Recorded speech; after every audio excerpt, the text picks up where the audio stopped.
मी रिया, वय 34. पुण्याच्या एका आयटी कंपनीत प्रोजेक्ट मॅनेजर म्हणून काम करते. माझं आयुष्य खूप चौकटीतलं होतं. माझे पती नील, आमची 2 मुलं आणि सासूबाई. पण त्या एका पावसाळी दुपारी जेव्हा नील ऑफिसच्या कामासाठी आठवडाभरासाठी बेंगळुरूला गेला, तेव्हा माझ्या आयुष्याची शांतता कायमची भंग पावली. एका अशा व्यक्तीची माझ्या आयुष्यात एंट्री झाली, ज्याची सावली माझ्यावर गेल्या 3 वर्षांपासून होती, पण मला त्याची कल्पनाही नव्हती. नील गेल्यामुळे आणि मुलं सुट्टीत त्यांच्या आत्याकडे गेल्यामुळे मी घरात एकटीच होते. ऑफिसला सुट्टी होती, म्हणून मी जवळच्या एका मोठ्या लायब्ररीमध्ये जायचं ठरवलं. मला पुस्तकांची खूप आवड आहे. मी टॅक्सीची वाट पाहत उभी होते, पण पाऊस सुरू झाल्यामुळे कोणतीच गाडी थांबत नव्हती. तिथेच कोप्यावर 5-6 धिप्पाड माणसांचा एक घोळका उभा होता. त्यांच्यात एक मध्यमवयीन, रुबाबदार पण करारी चेहऱ्याचा माणूस होता. पांढरा कुर्ता, चेहऱ्यावर पांढरी दाढी आणि भेदक नजर. त्याचं नाव होतं विक्रम दादा. त्या भागात त्याचं मोठं प्रस्थ होतं. त्याचे बॉडीगार्ड्स त्याला लांबून बघून दबून असायचे. मी रोज ऑफिसला जाताना त्याला तिथे बघायचे, पण आज पहिल्यांदाच आमची नजरांजर झाली. मी नजर चोरून दुसरीकडे बघू लागले, तेवढ्यात एक काळी आलिशान कार माझ्यासमोर येऊन थांबली. विक्रम दादाने काच खाली केली आणि खंबीर आवाजात म्हणाला, "रिया मॅडम, या पावसात गाडी मिळणार नाही. मी तुम्हाला सोडतो." मला नवलं वाटलं, त्याला माझं नाव कसं माहीत. मी नकार दिला, पण त्याने हसून सांगितलं, "मी तुमचा शेजारी नाही, पण तुमच्यावर लक्ष ठेवून असणारा एक शुभचिंतक नक्कीच आहे. विश्वास ठेवा." मी घाबरतच गाडीत बसले. गाडीत बसल्यावर विक्रमने सहज विचारलं, "नील बेंगळुरूला पोहोचला का? विमानाला उशीर झाला होता ना?" माझे पाय लटलटू लागले. "तुम्हाला हे सगळं कसं माहीत?" मी विचारलं. त्याने शांतपणे आपला फोन काढला. त्यात माझ्या घराचे, मुलांच्या शाळेचे आणि अगदी माझ्या ऑफिसचे फोटो होते.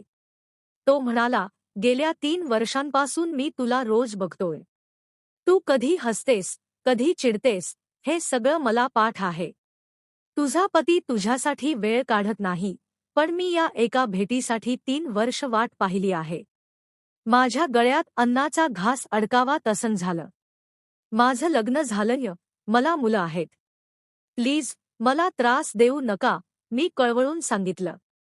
विक्रम हसला, "रिया, मला तुझं घर मोडायचं नाहीये. मला फक्त तू हवी आहेस. मला जे आवडतं, ते मी मिळवतोच. हे फोटो बघ, हे जर तुझ्या पतीला मिळाले, तर काय होईल याचा विचार कर." त्याने आमचे गाडीतले फोटो काढले होते. दुसऱ्या दिवशीपासून त्याचं वागणं बदललं. तो मला धमकावत नव्हता, तर प्रेमाने बोलू लागला. त्याचे मेसेज येऊ लागले. सुरुवातीला मी घाबरून फोन उचलायचे, पण हळूहळू त्याचे जोक्स, त्याचं बोलणं मला आवडू लागलं. एकटेपणामुळे की भीतीमुळे, मला कळेना, पण मी त्याच्याशी तासनतास बोलू लागले. एके दिवशी त्याने मला जेवायला बाहेर चलण्याचा आग्रह धरला. मी टाळलं, पण त्याने माझ्या ऑफिसखाली येऊन सेल्फी पाठवला. मी खाली गेले. आम्ही कॉफी घेतली. तो खूप मोठा राजकारणी आणि प्रस्थ असलेला माणूस होता, पण माझ्याशी बोलताना तो अगदी लहान मुलासारखा वागायचा. "तुझ्यासाठी नाही, मी स्वतःसाठी वेळ काढलाय," असं तो म्हणायचा. नीलचा फोन आला की तो दिल्लीला जाणार आहे, तेव्हा विक्रमला आनंद झाला. तो माझ्या घरी चहा पिण्याच्या बहाण्याने आला. मी सावधगिरी म्हणून माझ्या एका मैत्रिणीलाही घरी बोलावलं. त्याला एकात हवा होता, जो त्याला मिळाला नाही.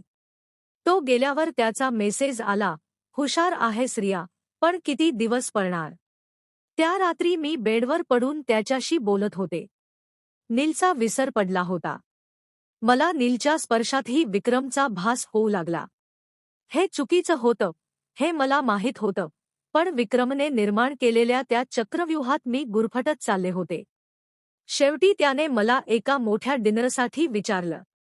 रियाच्या आयुष्यातलं हे वळण जितकं अनपेक्षित होतं, तितकंच ते काळजाचा ठोका चुकवणारं होतं. बाहेर पावसाचा जोर वाढला होता आणि हॉटेलच्या त्या आलिशान रूममध्ये एक वेगळीच धुंदी पसरली होती. हॉटेलच्या त्या खोलीत पाऊल ठेवताच रियाला जाणवलं की इथली शांतता तिच्या घराच्या शांततेपेक्षा खूप वेगळी होती. मंद सुवास, डिम लाईट्स आणि काचेच्या पलीकडे दिसणारा पावसाळी पुणे शहराचा नजारा. विक्रमने अतिशय हळुवारपणे तिच्या खांद्यावर हात ठेवला. त्याच्या हाताचा स्पर्श जरी कणखर होता, तरी त्यात एक प्रकारची आर्द्रता होती. रिया, आज तू फक्त माझी आहेस.